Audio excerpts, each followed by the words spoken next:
I just absolutely cannot get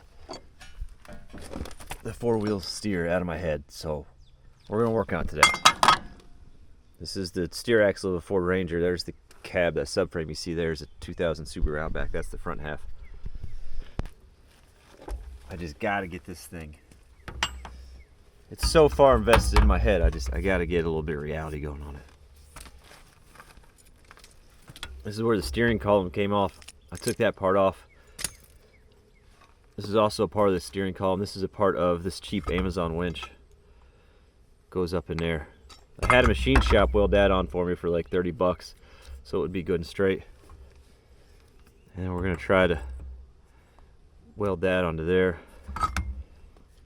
Build a bracket for that winch to sit there.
I'm not 100% sure which one goes.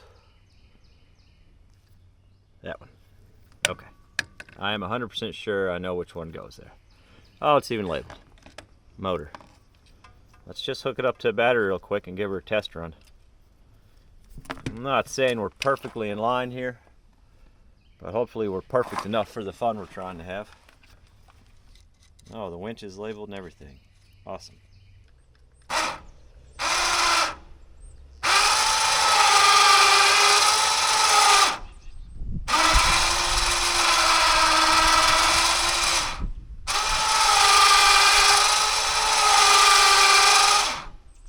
Come around here so I can take a gander and see how she's doing.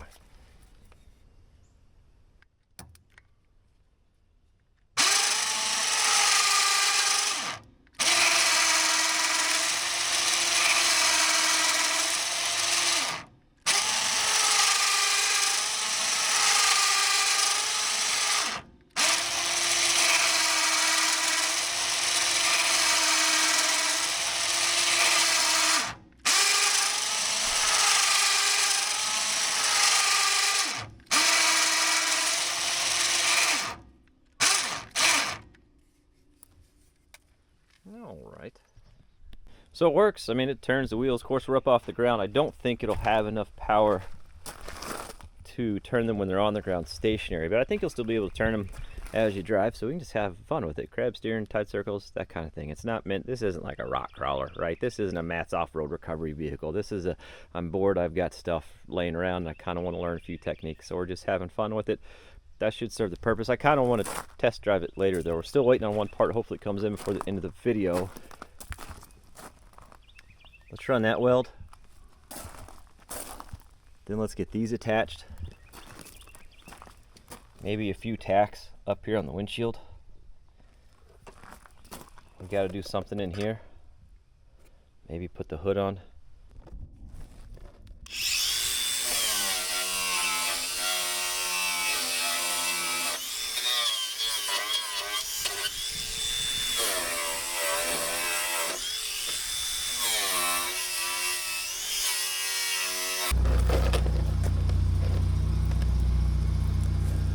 We're going back to 1/8 inch 70/18s today. That worked pretty good for me on the other side in this section. Reminder, I'm not a welder, I'm just a guy that owns one. I need to put that on the shirt because I love it. I'm just going to kind of push into that and pull that material and run it into the frame. That's how I did it on the other side. Worked really well for me. That's what I'm doing on this side. I did get some 60 somethings. I can't remember.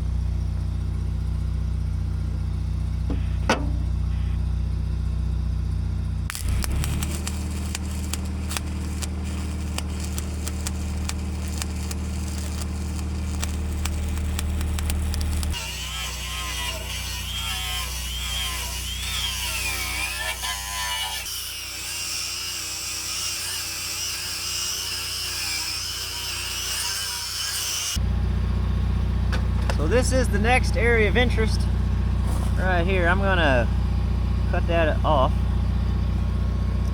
and then we're gonna have to heat and beat here and get that to pull around so we can get it attached to that pillar the way we want it. I got that cut. I'm gonna trim this corner up right through here too.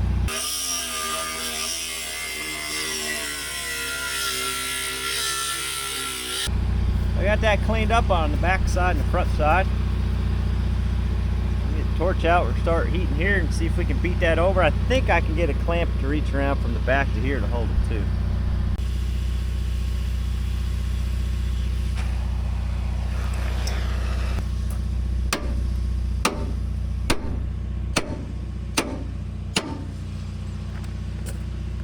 That one did okay. We're gonna have to heat it up here as well. Kind of got a compound turn there.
that'll do fine. We gotta run this vertical here. And I need to beat this around and run a vertical right here as well. And I'm not good at verticals, like not even close at being good to vertical welding, but we're gonna give it a go. I'm gonna show you what she looks like when I'm done. So there's that one. Well, I've got a long way to go on my verticals. I did a couple passes on that, and there's that one there. They're strong, I just can't quite figure out how to make them look nice yet.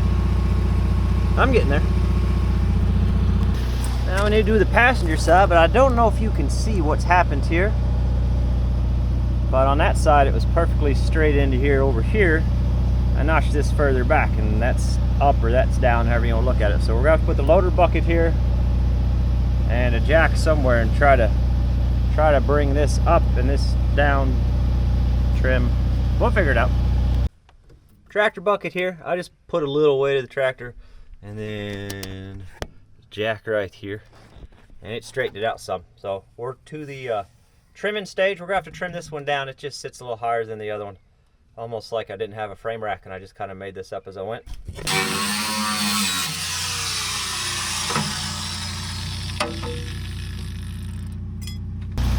And there's how that side turned out. It's not identical to the other side. She sits a little different, but for what we're doing, which I haven't figured out what that is yet, it should do the job fine. Remember, we're going to run tubing on top of those, and then from the top of the tubing, we're going to run metal over there, and fender and metal, and we'll do that later. You know, that's a ways down the road. Next thing I want to do is to hold the front of the cab in place. I just want to throw a heavy tack on this side and a heavy tack on that side. Until I get a MIG welder, that's as good as I'm getting on this little thin metal. It looks terrible, but it should hold her in place, one on each side. I used a 6013 on that. That's what I found online was recommended for sheet metal. I came over here and played with it the other day. That was 6011, 7018, 6013, and this was the same thing except electrode negative. But played around with that a little bit on some thin metal. The verdict's in. I'm gonna have to get a MIG welder though. Next thing I'm going to do is take my Benchmark Abrasive. This is their extra coarse stripper disc. And we're just going to kind of run through all this rust and stuff like this. And I want to hit this side and the other side with some rust converter since it's really warm today.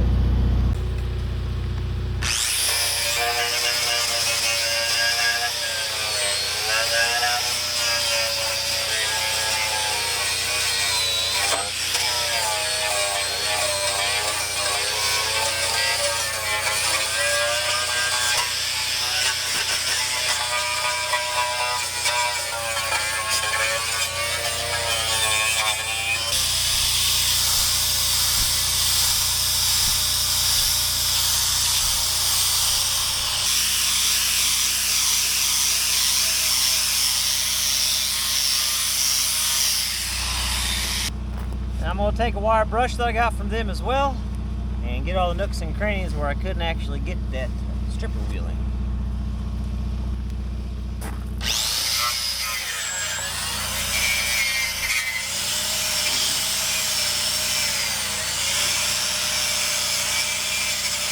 I went around with a rag and some brake cleaner and just kind of wiped everything down as well. We're not looking for professional, we're just trying to keep the rust at bay.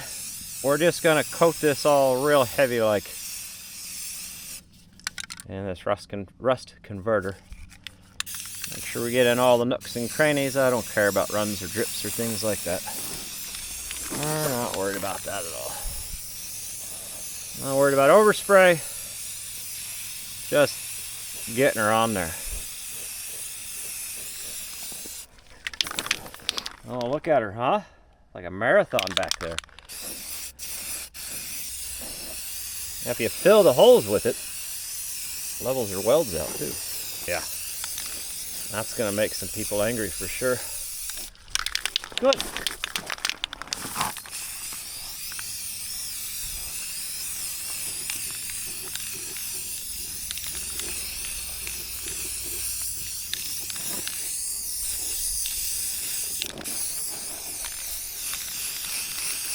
Look at those runs, boys. Athletic paint. Oh yeah. I was supposed to let that set for 24 hours before we put anything on top of it. So that's what we'll do. We'll let that set for 24 hours. And then we can spray some rubberized undercoating on top of it. Really make sure it's good and protected, all the metal that's going to be hidden in the future. Oh yeah. So another thing we need to do real quick, a lot of people were asking about the all-wheel drive, and since there's no rear drivetrain, is that going to affect the all-wheel drive? The answer is yes, but Subaru was prepared for this, mainly in the event that you put a spare tire on. There's a spot right there. And the manual says there's some spare fuses, and on the little map, 4-wheel drive off. You actually don't take a fuse out, you put a fuse in, and it doesn't specify which fuse, so we're just going to put in a 15. But that basically acts like a switch. And now it is okay. Now there we go. Now she's clicked in. Now it's front wheel drive only, and we don't have to worry about the all-wheel drive components, you know, because it's going to be detecting slippage because it's not there. So we should be good there. I'll take these back off. And we'll take that motor off. I need to spray this bracket down too with some rust converter.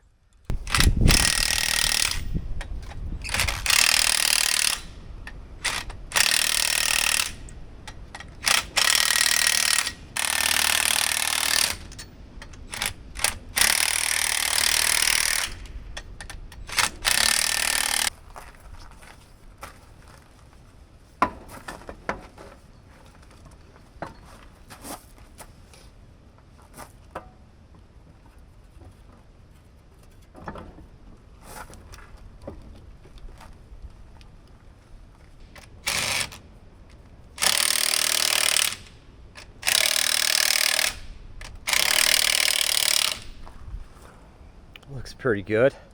Some people asked why I went through the trouble getting all the wheel spacers and adapters to get the rims to match when I could just buy a used set of rims and wheels for probably the same price, because now they match. When we get to the full-time operation of this, we'll pack some grease on both ends, but not today. Not today.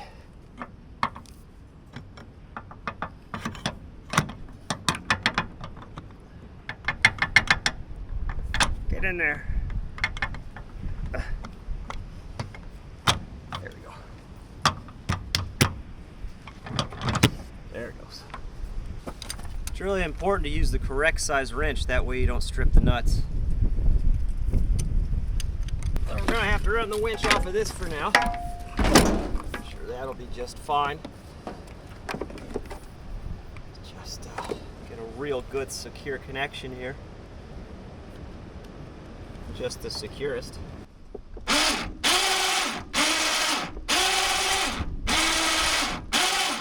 That'll be fine. The jump pack's about dead, but hopefully it's enough to get a little bit of fun out of it. And the battery for the actual car is, well, it's not any good right now either. We're gonna have to get one of those.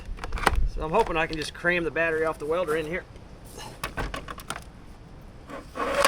Cram indeed. She fits. Do the cables reach? That one for sure will. That one will not. Oh, daggone. Can we give her a spin? It's just temporary. Unless it works.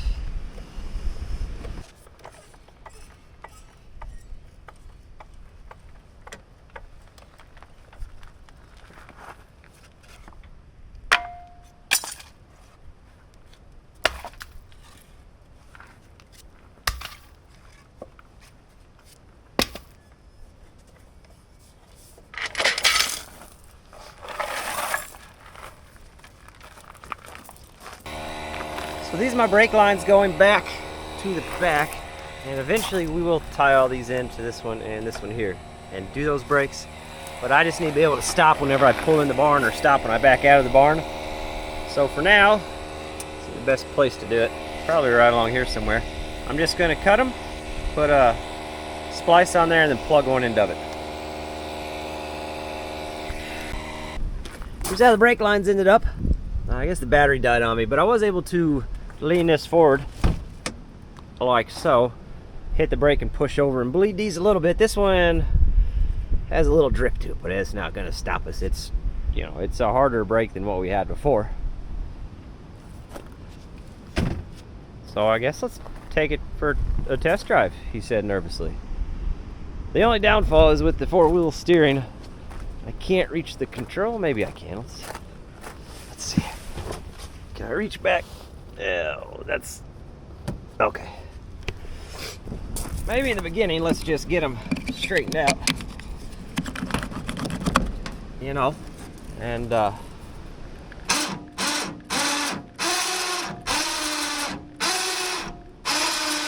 does turn them stationary, doesn't it? Look at that. I'll be dipped.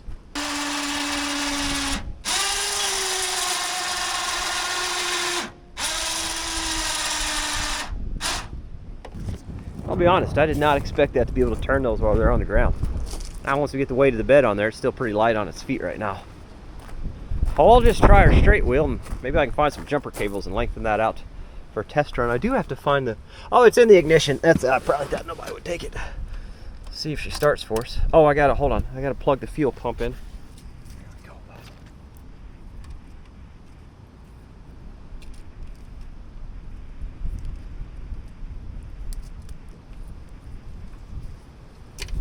All right.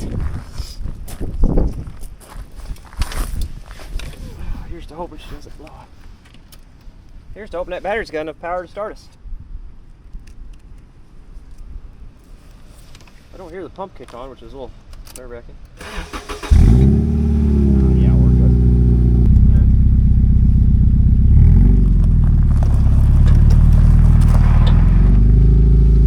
Well, the brakes aren't great. Let's try drive here. They'll stop you, but you gotta switch to neutral first. Alright.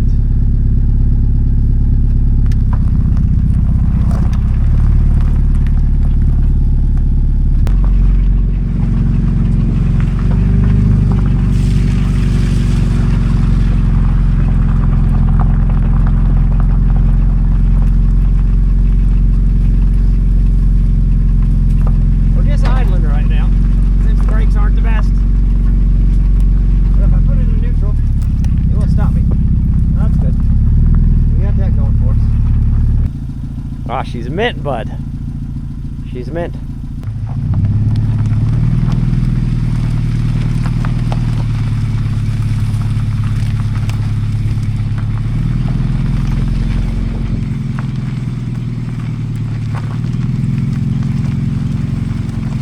All right, so found an old extension cord and just ran that on there. For now, I'll zip tie it up, just looking the most professional. Which allows me to put this up here, and I put an R and an L, which I guess is all relative, but let's go try it out.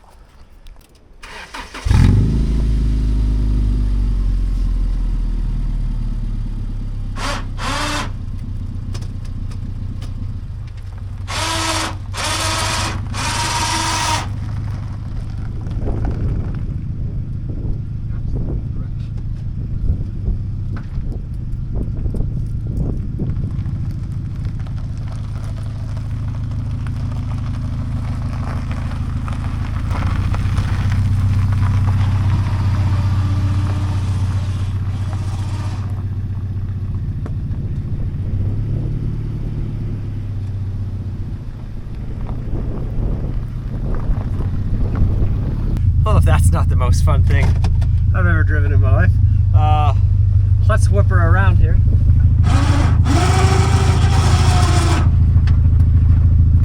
I want to head down to the abandoned property and have some fun down there. It just doesn't make any sense. It doesn't make any sense at all.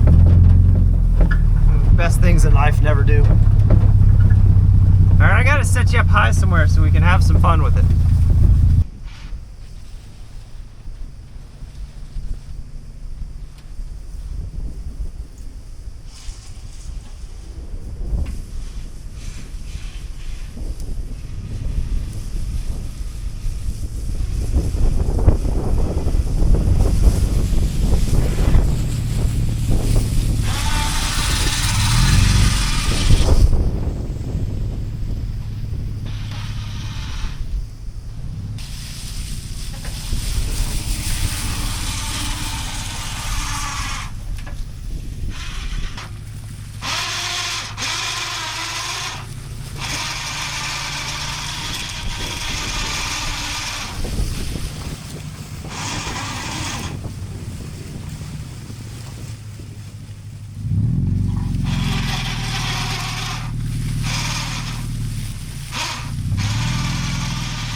Watch out for the trees, fellas.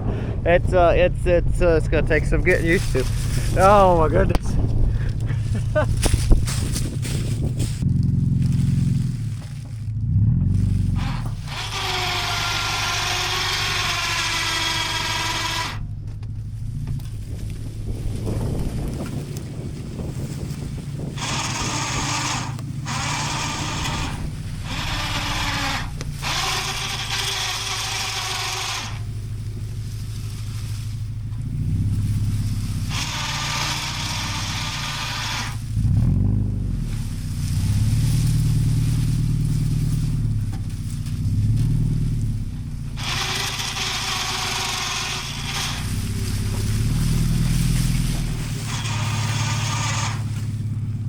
Surprisingly, it does have enough power to turn it stationary.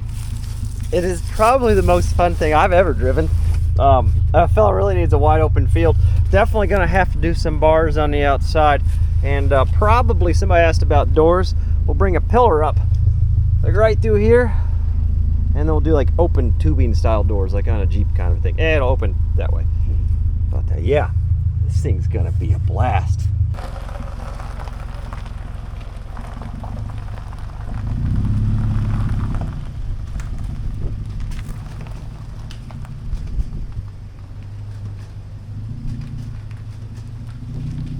So far, this thing is exceeding my expectations, which I didn't have any, so it shouldn't take much. But man, that was a blast to drive, and it motivates me to keep going on this thing. Next time we work on it, which will not be the next video, but next time we work on it, we'll start getting all the wiring kind of finalized, getting our little rocker panel up there, some masters in there, get the actual battery, get the hood back on, start getting our wiring routed and cleaned up behind the dash. And then maybe drive it up to Dirt Perfect's and borrow his MIG welder and finish up getting that all tied into the frame and that tied in up there. All the batteries are disconnected, by the way, and the fuel pump's disconnected and that battery's disconnected there. Next video will be back on the 555, the backhoe. We're trying to get everything off of there, the hydraulic lines. I'm starting to dig through the cab and kind of cut some stuff out, get the doors off of there, get the final parts list, some miscellaneous bolts for the battery box and things like that, and the hood. So that hopefully at the end of March we'll be back on the 555. We'll get all that stuff in, we can get it all put back together, and then run it this spring and actually put the thing to use. But we're making great progress, so pretty happy with that too. After that, we're back on, I don't know if you can see it with the lighting, we're going to be back on the trade-up series with the 2 lawnmowers. There's a weed eater over there too, and start working our way up to something that we can use when we go camping. A lot of people think camper when I say that, and that's probably because I said camper, but we're tent camping people. We love it, so it's going to be more of like an enclosed trailer that opens up and makes an outdoor kitchen and stores all of our stuff, that kind of a thing. That's it. That's all I got. If you haven't been following my wife's channel, Wild Roots, she's been working on, well, we've both been working on this awesome raised garden project out here, so make sure you're giving her a follow on here as well. I'll put a link in the description. That's it. I will catch you guys on the next one, and I appreciate you watching.